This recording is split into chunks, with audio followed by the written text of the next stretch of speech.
ഷമീറേ പോയി ഭക്ഷണം കഴിച്ചു വന്നോളി. ആ ആയിക്കോട്ടെ. മുലളി ആ ഒരു 150 ഉറുപ്പിക എന്തേ ചോറ്. ആ വീട്ടിൽ തുറന്നില്ലേ?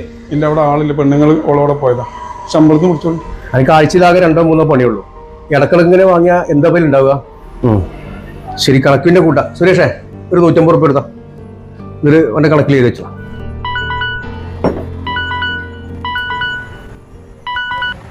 ഹലോ ഹലോ, ആ പറയണേ.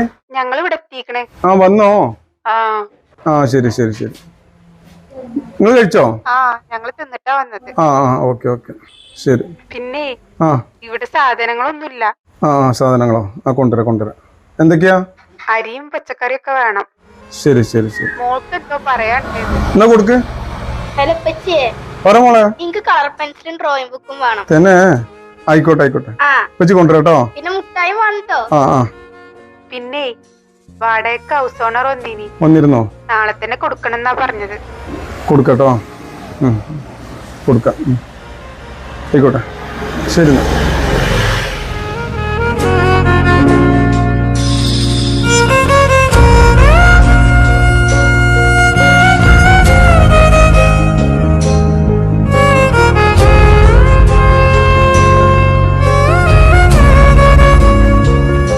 എന്തെടുക്കണ്ടോ?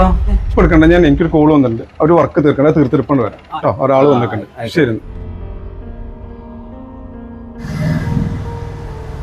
ഏട്ടാ, ഒരു ചായ.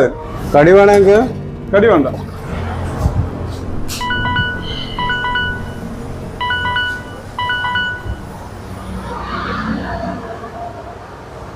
ആ ഉമ്മ. ഹലോ സെമിയെ, ആ പറയമ്മ. എന്താ എന്റെ വർത്താനം? പണിയൊക്കെ ഉണ്ടോ? ആ പണിയൊക്കെ ഉണ്ട്. അനക്ക് ബജ്ജായി ഒന്നും ഇല്ലല്ലോ. ഉമ്മാന്റെ കുട്ടി ചോറ് തിന്നോ? ആ ചോറ് തിന്നുകൊണ്ടിരിക്കുന്നു.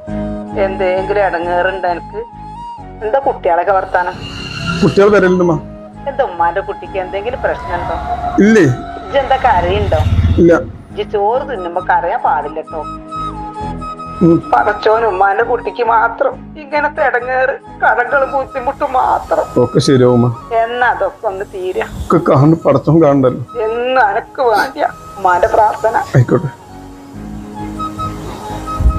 ഞാൻ വിളിക്കാം.